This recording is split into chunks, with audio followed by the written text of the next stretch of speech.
Notre rôle maintenant, c'est détecter notre lumière et en profiter au maximum. Et quand on a un plaisir ou un désir, la porte s'ouvre encore plus grand. Comprenez, c'est quoi la lumière? Lumière, amour. C'est pas important qui tu es, où tu es, comment tu es. Dieu t'aime. On va continuer l'étude magnifique du Ari Akadosh. Juste une précision historique, un fait historique. Le Ari Akadosh habitait à Sefad pendant qu'on a renvoyé les Juifs de l'Espagne. Ça veut dire qu'il faut comprendre la période. Il y avait le grand sultan Suleiman, que lui a accueilli les Juifs. Il n'a pas compris pourquoi le royaume chrétien renvoie les Juifs, et lui, il a accueilli les Juifs. Donc, et il était le gouverneur de Eretz Israël. Et le Ari Akadosh est parti d'Égypte. Il faut faire un petit changement dans l'histoire parce que malheureusement, elle a été réécrite. Mais il est passé par la Narbonne en France. Et là-bas, à Narbonne, il a étudié Sefer Yetzira avec le Ravad, comme il demande qu'il faut étudier avant qu'on étudie ses livres. Et Sefer Abaïr, ce sont deux, et encore un livre Sefer Akane. Et après, là-bas, à Narbonne, il faut savoir qu'il y a les écrits à la main de Tikkuné Azohar. C'est le livre qu'on dit qu'il a acheté d'un voyageur. Et après, il est venu à Sefad. Mais avant de venir à Sefad, il est passé par Jérusalem. Et il voulait pas rentrer à Jérusalem. Il a juste détourné. Il a dit qu'elle est complètement envoûtée. Depuis le temps du Ari Akadosh, il y a 500 ans. Et il est monté à Sefad. Et ils l'ont vu arriver sur le tombeau de Rabbi Shimon Bar Yochai. Ils l'ont vu danser avec un vieux qu'il ne connaissait pas. Il a dansé beaucoup. Et après, quand il est venu à Sefad, on lui a dit, avec qui tu as dansé? Il leur a dit, avec Rabbi Shimon Bar Yochai. Alors les gens, ils connaissaient pas encore le Ari Akadosh, il était jeune, il avait 34 ans et demi. Et ils ont dit, bon, encore un illuminé qui est venu à Sefad. Elle a l'habitude, la ville Sefad, des gens illuminés. Et après, il est devenu l'élève du Ramak, Rabbi Moshe Cordovero. Et après, quand le Ramak, avant de décéder, il a dit, celui qui verra le feu monter de ma tombe jusqu'aux cieux sera mon successeur. Et en effet, ils ont fait l'enterrement et le Ari Akadosh a dit, faites attention, il y a du feu sur la tombe. Et là, ils ont compris que Baruch Hashem, c'était un homme spécial et il a transmis, il a dit qu'il est venu à Sefad pour rencontrer son élève Rabbi Chaim Vital pour lui transmettre son savoir. Je veux juste préciser une chose avant qu'on rentre dans les écrits. Un Shabbat, le Ari Akadosh, il faisait attention de se reposer entre le matin, le manger du matin et après, c'était avant Souda Shlishit, il se reposait, il dormait. Et un de ses élèves qui s'appelle Rabbi Yitzhak Cohen est rentré dans sa chambre, dans sa maison et il l'a vu parler. En train de dormir, il a vu ses lèvres parler. Alors il voulait attraper, il voulait prendre les mots du Ari Kadosh. Et le Hari, quand il s'est approché, il s'est rêvé de lui. Alors il lui a dit, dis-moi mon Rav, qu'est-ce que tu as étudié? Alors il lui a dit, tu m'as dérangé maintenant d'étudier ce que j'ai étudié maintenant en quelques minutes dans les cieux. Ça prend 80 ans sur terre à expliquer. Donc le Ari Akadosh nous disait, dans beaucoup de ses livres, c'est exprimé, mais d'un vocabulaire kabbalistique, la relativité entre les mondes. Est-ce que je suis dans ce monde, dans la matière? Qu'est-ce que ça me fait? Ça me ralentit. Quand je suis dans le monde spirituel, qu'est-ce qui se passe? On change de sphère d'espace-temps et on passe dans un espace-temps différent.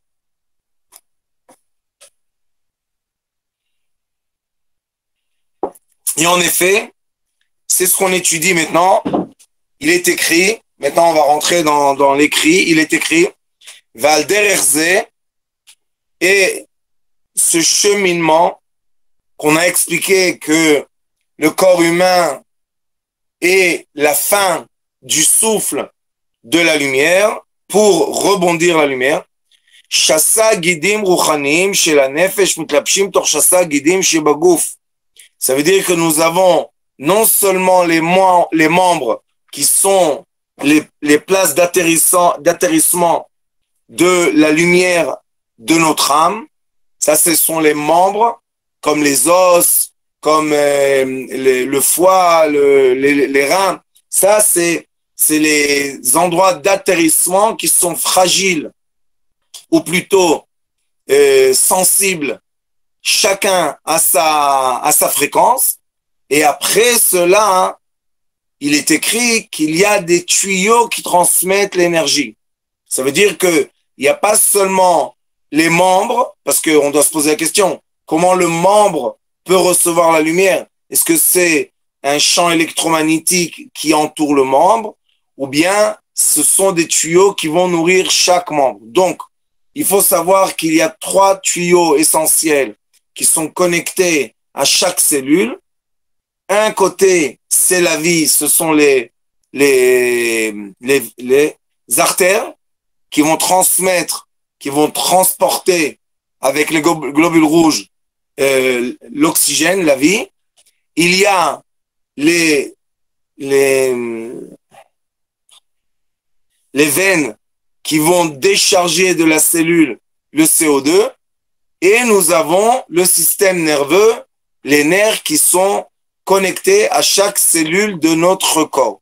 Donc, nous avons des tuyaux comme des métros, comme des trains qui transportent de la vie et qui déchargent la mort et qui donnent le rythme. Parce que le système nerveux, son rôle, c'est donner un rythme.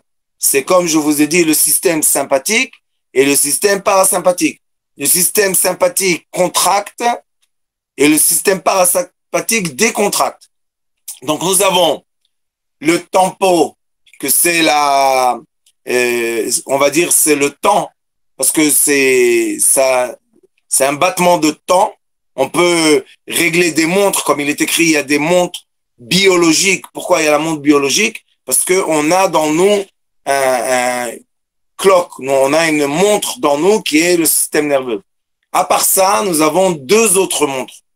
Nous avons la montre du foie qui retire de toutes les cellules par les veines, retire le CO2 du corps, et le cœur par les artères donne à la cellule la vie. Donc nous avons une sphère temporelle, parce que nous avons le O2 et nous avons CO2. Donc nous avons 2 extrémités, des polarités, la vie et la mort. Et ces polarités-là, ce sont la grandeur et l'espace dans le sang. Et je veux que vous sachiez que quand une personne, des fois, a l'air d'être grande ou on va dire obèse, c'est pas toujours un problème de graisse. Beaucoup de fois, c'est un problème de volume du liquide sanguin.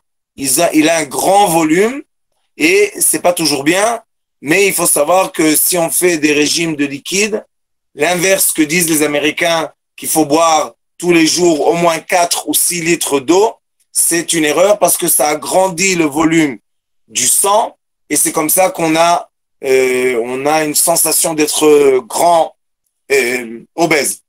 Beaucoup de fois, c'est ça.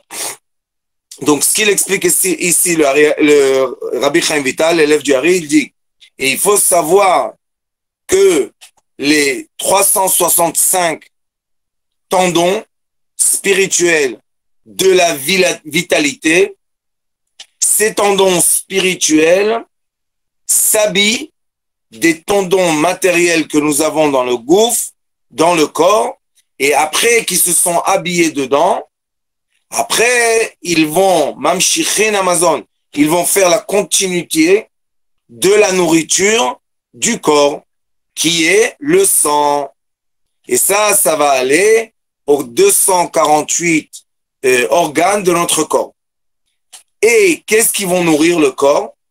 D'un côté, la nourriture qui passe à travers le sang, mais d'un autre côté, ils vont donner la nourriture spirituelle.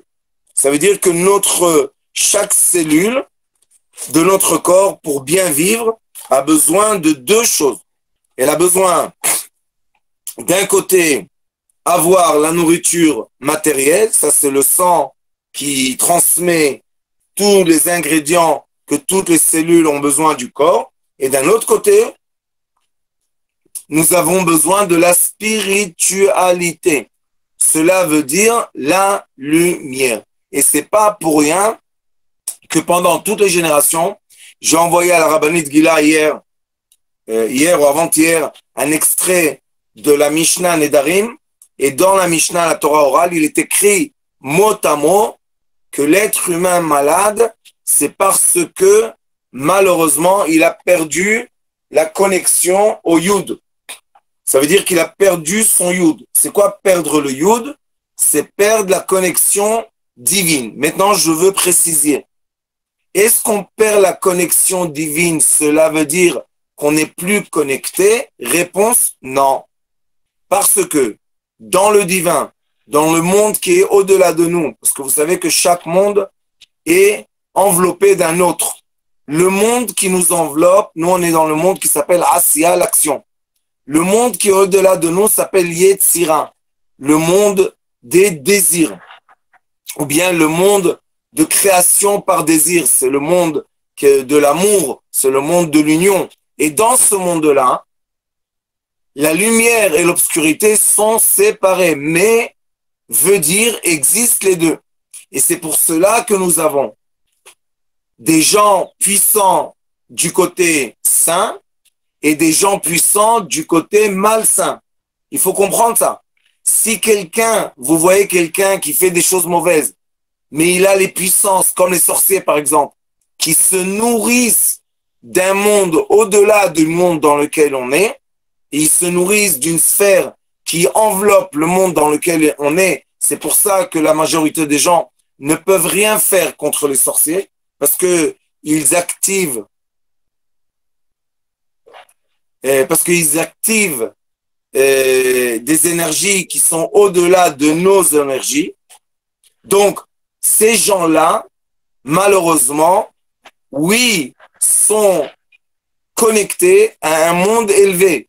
Et l'erreur qu'on a, parce qu'on a de l'ignorance, c'est dire que les gens qui sont dans la sorcellerie ou bien dans les mauvaises choses, ces gens-là sont pas connectés à la spiritualité. C'est pas la vérité. Ils sont connectés. Et comment ils sont connectés?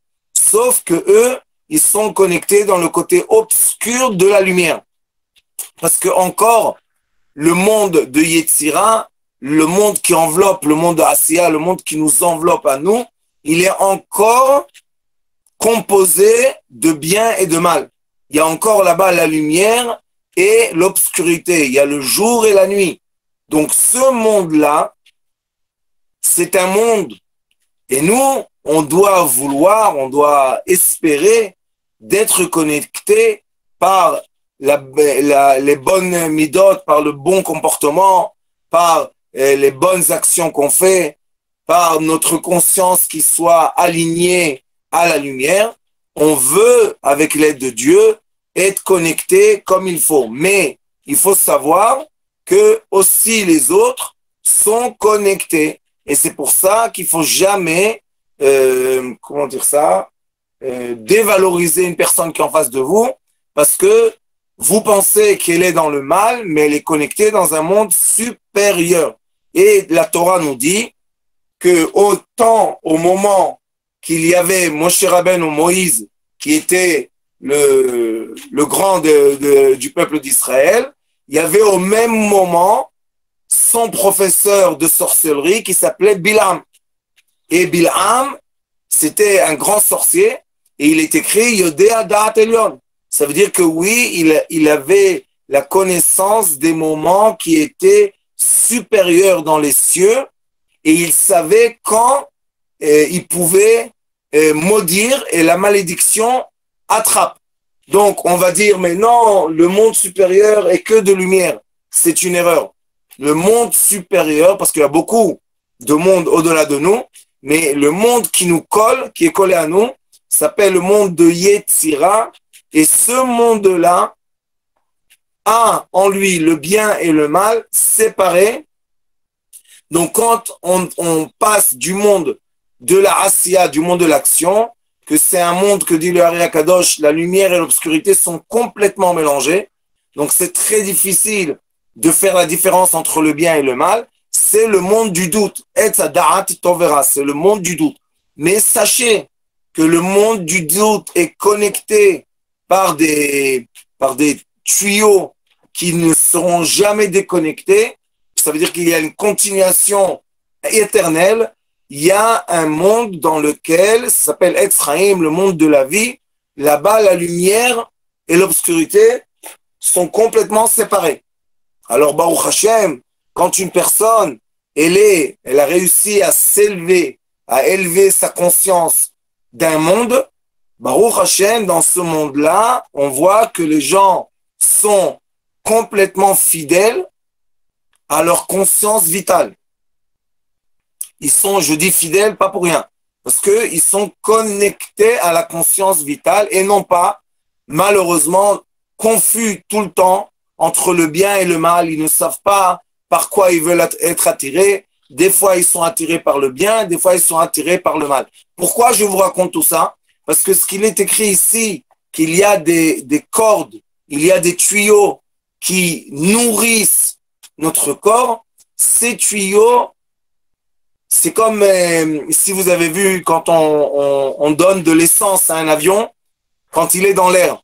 Il y a un autre avion qui vient à côté de lui avec de l'essence. Il a un tuyau qui est dans l'air, qu'il est attiré par un aimant. Il se connecte à l'avion, il remplit d'essence et l'avion peut continuer à faire sa mission. Donc, la même chose avec notre corps. Notre corps humain est un avion. Et cet avion-là, tout le temps, est nourri d'essence. Quelle est l'essence que le corps a besoin? D'un côté, nous avons besoin de nourriture qui est bonne pour notre corps. D'un autre côté, on a besoin de spiritualité qui nourrit notre corps aussi. C'est pour ça que beaucoup de gens disent, ça y est, je m'en fous, moi, du matériel, je veux la spiritualité. Qu'est-ce qu'ils disent, en effet? Qu'est-ce que veut dire cette parole?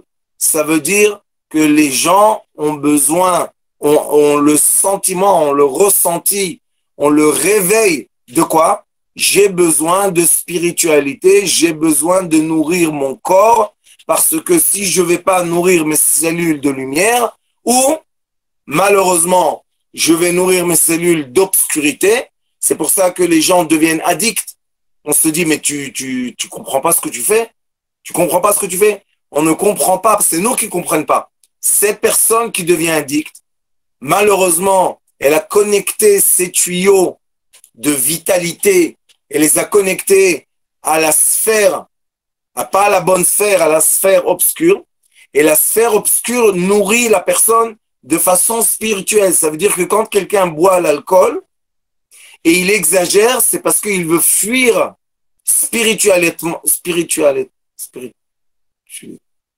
de façon spirituelle, il veut fuir de son vécu. La même chose nous avons si quelqu'un prend de la drogue. Pourquoi que les gens prennent de la drogue? Parce qu'ils veulent fuir, ils veulent pas vivre le monde de l'action, le monde de l'Asiya. Ils veulent vivre le monde de la Yetzira. Ils veulent vivre un monde qui est supérieur. Mais malheureusement, ils vont se nourrir pas de la bonne nourriture. Ils vont se nourrir de la nourriture qui fait du mal. Pourquoi elle fait du mal? Parce que à la fin de tout, comme il est écrit ici, sachez que les tuyaux qui vous connectent à la spiritualité vont nourrir votre vie sur terre et votre vie dans ce monde. Sachez, très important de le dire, que après qu'on parte de ce monde, après 120 ans, juifs et non juifs, je précise, juifs et non juifs, notre vitalité éternelle va véhiculé dans les routes qu'elle a préparées quand elle était de ce monde. Une des preuves de ça que dit le Ari Akadosh, c'est quand on va dormir la nuit, notre vitalité va être connectée à l'information qu'on a eue avant qu'on aille dormir.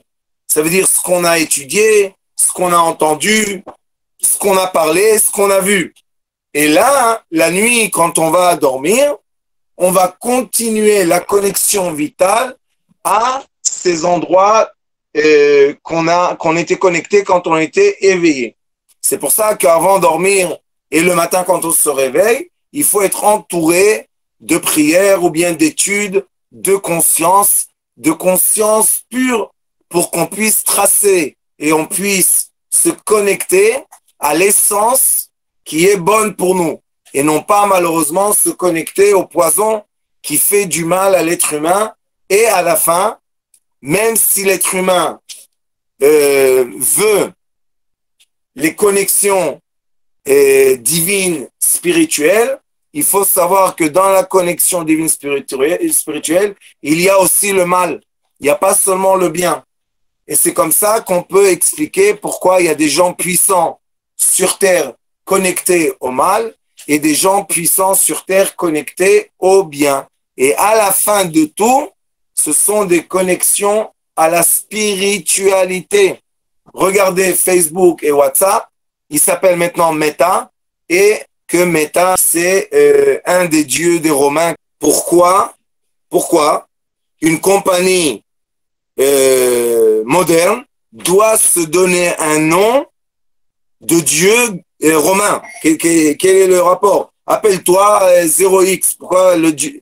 Parce que qu'on veuille ou pas, écoutez bien ce que je vous dis.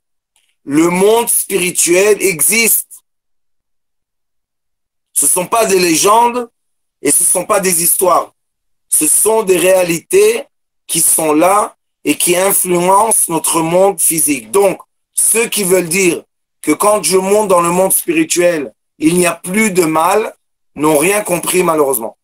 Au contraire, quand on monte dans les mondes spirituels, il faut être encore plus grand guerrier et plus grand sage, parce que là-bas, malheureusement, dans le cheminement, il y a beaucoup de miroirs, il y a beaucoup de lumière à l'envers, il y a beaucoup de choses qu'il faut faire très attention. Et c'est pour cela que je vous ai dit beaucoup de fois, et je répète encore, que quand quelqu'un décide dans sa vie d'adopter une sagesse, il doit être fidèle à la sagesse qu'il a adoptée. Pourquoi?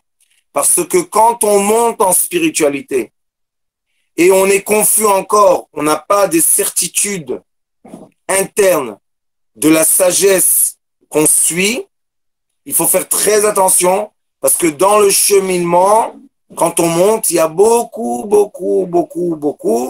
de forces qui sont écrites dans le Tikkun Zohar de Rabbi Shimon Bar Yochai. Ces forces-là ont été créées par Akadosh Baruch Hu, par Dieu. Pourquoi?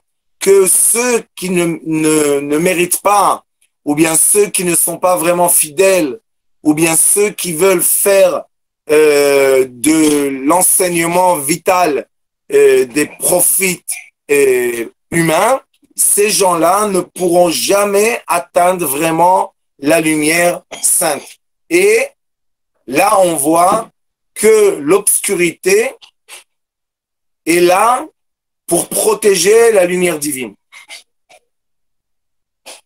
L'obscurité est là pour protéger la lumière divine. Il est écrit dans Tikkun Zohar qu'il y a énormément de couches de protection qui vont pas permettre à des consciences d'êtres humains qui sont pas alignées, ne vont pas permettre de pénétrer dedans dans la lumière pure. Je vais vous dire, je vais vous faire part d'un grand secret.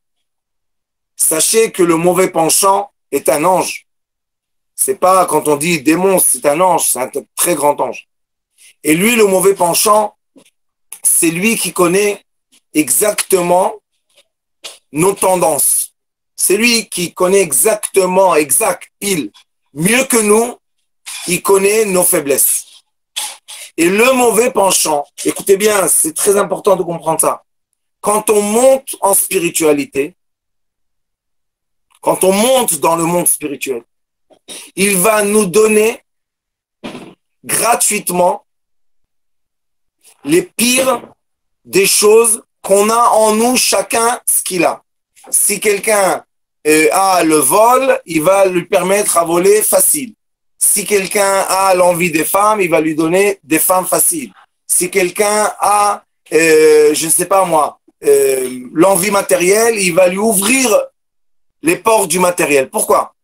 Parce que quand on monte en spiritualité, on doit être très, très,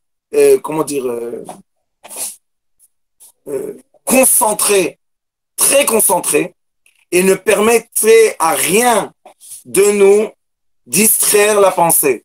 Mais lui, comme il vit en nous, il sait très très bien qu'on a tous des envies, c'est quelque chose de normal. Donc qu'est-ce qu'il va faire? Et c'est pour ça qu'il est écrit dans les livres que le gardien le plus fort d'Akadosh Baruch Hu, de Dieu, de la lumière éternelle, c'est le mauvais penchant, c'est lui le gardien. Et en vrai, qu'est-ce qu'il fait? D'un côté, nous on dit qu'il veut nous faire du mal, mais il ne nous fait pas du mal. La seule chose qu'il fait, c'est qu'il va nous donner, il va nous mettre en face de nous, quand on est dans le chemin pour aller vers la lumière, il va nous donner en face de nous, au même moment, il va nous donner un envie gratuit, il va nous le donner gratuitement. Et là, on voit que les gens, hop, tournent leur tête vers l'envie. Et il y a, on appelle ça les guerriers, les vrais giborim, et on dit les héros, pourquoi? Parce qu'ils sont plus forts que leurs mauvaises tendances, et ils savent que au moment, sachez bien, vous tous, hein, hommes, femmes, tous, quand on commence à monter, et on est dans le bon chemin, on commence à recevoir gratuitement et facilement les mauvaises tendances qu'on a, des choses qu'on a travaillées toute notre vie pour atteindre des certains niveaux spirituels. On a travaillé. Le moment qu'on peut vraiment taper à la porte et ouvrir la porte, hop, on a à nos pieds toutes les mauvaises choses qu'on voulait toute notre vie et qu'on n'a pas réussi à avoir. Et là, il y a le vrai arbitre, le vrai, de décider qu'est-ce que je veux. Je vais être nourri par mes mauvaises tendances, et sachez que l'obscurité, c'est une nourriture de lumière voilée, ou bien je vais être nourri par mes bonnes tendances. Ça veut dire que je vais je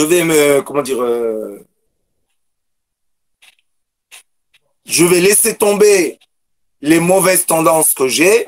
Pourquoi? Parce que je vais décider moi-même par le libre arbitre que c'est la vitalité de l'être qui parle. Ça s'appelle Chof Zchut HaBchira, qu'il a enfin le choix et il peut dire je choisis la lumière divine et non pas les choses qui vont me distraire que j'ai en moi. Il ne faut pas penser que les gens qui sont pieux ou bien les gens qui montent dans la spiritualité, ce sont des gens qui n'ont plus de mauvais penchants. Il faut arrêter de penser comme ça parce que la pensée artificielle qui nourrit l'être humain, ça fait déjà 100 ans, la nouvelle pensée artificielle qui est la télécommunication de l'image, nous dit qu'un être pieux, c'est un être qui n'a plus de mauvais penchants. C'est un mensonge.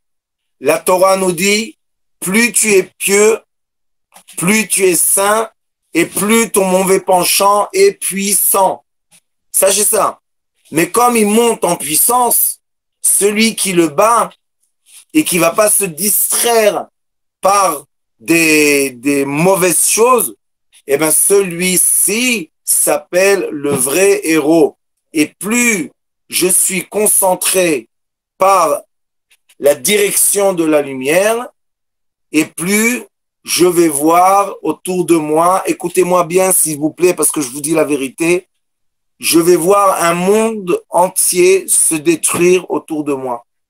Oui, les gens qui vraiment ont choisi la lumière en vie, il y a un moment, c'est pas éternel, hein, il y a un moment qu'on doit passer d'un monde à l'autre. Et les sages nous disent, le monde précédent qui était le monde de mon envie, de mon désir, de toutes ces choses-là, se détruit parce que je le nourris plus, parce que je connecte plus mes tuyaux vitaux à ces choses-là, mais maintenant je les connecte vraiment au passage à l'envie vitale. Ça ne veut pas dire que je ne suis plus dans la matière, au contraire, ça veut dire que maintenant je suis le maximum dans la matière, mais je vais la nourrir par de la lumière. Donc on a une grande différence. Si quelqu'un boit un verre de vin et il est addict à l'alcool, ou bien si quelqu'un boit un verre de vin et il reçoit par ça de la joie, et il est écrit Nichnas Yain Yatsa Sod, quand on boit des fois du vin, on peut atteindre des secrets. Morichaim disait, ou bien l'autre côté est Nichnas Yain Yatsa Shed, quand on boit du vin et on est alcooliste, qu'est-ce qui va se passer? Le vin va faire sortir les démons que nous avons en nous. C'est pour cela que vous voyez que dans le monde de la matière, il y a deux sortes d'êtres humains. Il y a les êtres humains qui sont addicts inférieurs à la matière. Donc la matière, ce sont les forces de l'obscurité, vont se servir de l'être humain qui est le tuyau divin sur terre. Et chacun de nous doit être franc avec lui-même et reconnaître que nous avons des moments dans la vie dans lesquels tous nos envies, tous nos désirs n'ont aucune valeur à côté de l'amour et du divin et de la lumière. Mais nous avons aussi des moments que on est plus attiré par nos envies et nos désirs que par la lumière. Et c'est complètement naturel. Il faut pas se battre avec soi-même. Il faut savoir comment monter dans l'échelle et aussi descendre pour remonter plus haut. Le Ari Akadosh lui-même dit, dans un livre qui s'appelle Etzraïm, comment la personne monte. Il dit, c'est comme on prend une pierre et on la jette par terre. Il dit, la puissance que tu as donnée dans la pierre pour qu'elle se jette, elle va monter plus haut que l'endroit duquel tu as jeté la pierre. C'est comme un ballon, en effet, il lui a parlé de pierre, mais on parle de ballon. Si tu jettes un ballon très fort sur la terre, il va rebondir beaucoup plus haut que l'endroit duquel il a été jeté. Et c'est comme ça que l'âme de l'être humain élève sa conscience. On monte et on descend. Et c'est ce qu'il est écrit, Sheva Pa'amim Nafal Tzadik Vekam. La personne qui est pieuse, elle va tomber et remonter 7 fois. Pourquoi 7 fois? Parce que ce sont les 7 attributs de la Malchut jusqu'au Chesed. On tombe, on tombe, on monte, on tombe, on monte. Et pourquoi les sages ont dit Nafal Vekam? Pourquoi il n'a pas dit Kam Venafal? Pourquoi ils ont dit il est tombé profondément et il est remonté? On aurait dû dire il est monté, il est descendu. Non. La vérité est qu'on tombe profondément, on s'attrape à une lumière qui nous donne la force de remonter et de déposer la lumière, de redonner la lumière à l'origine, et après on redescend, on replonge pour remonter encore des lumières. C'est exactement comme quelqu'un qui fait la plongée sous-marine, il va plonger très profondément, il va trouver une caisse avec plein de pièces d'or, il peut pas la prendre en une fois, donc chaque fois il descend, il prend une partie, il monte, on le charge d'oxygène, il redescend, il remonte. C'est la vie. Mais sachez que aussi, ceux qui font la plongée sous-marine, des fois, ont ce qu'on appelle vertigo. Ils perdent le sens parce qu'ils ont plongé tellement profondément qu'ils savent plus ce qui est en haut, ce qui est en bas. On leur dit décharger de l'oxygène et aller après les bulles. Ça, c'est si la personne, elle a encore de l'oxygène assez dans son cerveau pour voir les bulles où elles vont et monter avec les bulles. Mais des fois, et ça arrive beaucoup des accidents comme ça, que les gens sont tellement profondément dans l'eau et ils sont à la fin de l'oxygène, ils n'ont pas fait attention à la montre d'oxygène et malheureusement, maintenant, leur cerveau ne fonctionne plus de la même façon et au lieu de monter, ils plongent encore plus fond, ils descendent encore plus profondément et malheureusement, ils perdent leur vie là-bas dans les profondeurs et après, ils vont flotter sur la surface. C'est triste, mais c'est l'être humain. C'est exactement ce qui se passe dans le monde spirituel. Quand on monte dans la spiritualité, il y a un monde qui n'arrête pas. Vous savez, les mondes, les couches qui cachent la spiritualité, ce sont des couches qui n'arrêtent pas de nous tester. Est-ce qu'on est vraiment fidèle ou bien on vient parce qu'on veut prendre de l'orgueil, on veut prendre du kavod, on veut prendre de l'argent. Et c'est pour ça que ces mondes-là, il y a un monde qui s'appelle Ruach Sahara Osa Devaro. C'est quoi Ruach Sahara? C'est quoi ce monde-là, Ruach Sahara? Ça s'appelle le vent. Ruach Sahara, c'est une tempête spirituelle. Qu'est-ce qu'elle fait, cette tempête? Elle te donne la force de monter très haut et après descendre très bas. Et il y a beaucoup de gens, je suis sûr que vous connaissez aussi, qui ont eu des périodes très illuminées, et puis après on les voit faire des choses affreuses. Et ils tournent comme ça. Ils tournent. Beaucoup de gens qui pensent qu'ils sont le Messie. Ils tournent en rond. Et tourner en rond, ça veut dire ne pas aller dans le chemin droit. Et le vrai cheminement, chaque fois que nous avons la rencontre avec notre mauvais penchant, veut dire il veut prendre le tuyau, le cordon vital, il veut le connecter à lui. Qu'est-ce qu'on doit faire? Se battre? Non. On doit être dans l'annulation, plonger, s'étaler, comme Moshe Rabbeinu a fait. Vaipol al-Panav, chaque fois il s'étalait. Et là, il y a un cheminement secret qui nous permet de passer d'un monde à l'autre. Le passage d'un monde à l'autre, c'est la connexion qu'on va avoir vitale à nos cellules, la connexion vitale de l'esprit qui va connecter nos cellules, qui va donner le sens à notre vie, le sens à la matière. Et sachez, avec l'aide de Dieu, je serai à Paris dimanche, on va faire un stage pratique, je vais vous démontrer, vous allez voir physiquement, pas parce que je parle, parce que vous savez que mon Chaim, au Yémen, c'était une règle obligatoire, que les paroles soient suivies par l'action. Celui qui parle et ses paroles ne sont pas prouvées par l'action, il faut pas entendre ses paroles. Maintenant, on va dire oui, mais les sorciers aussi, leurs paroles sont suivies par l'action. Vous avez raison.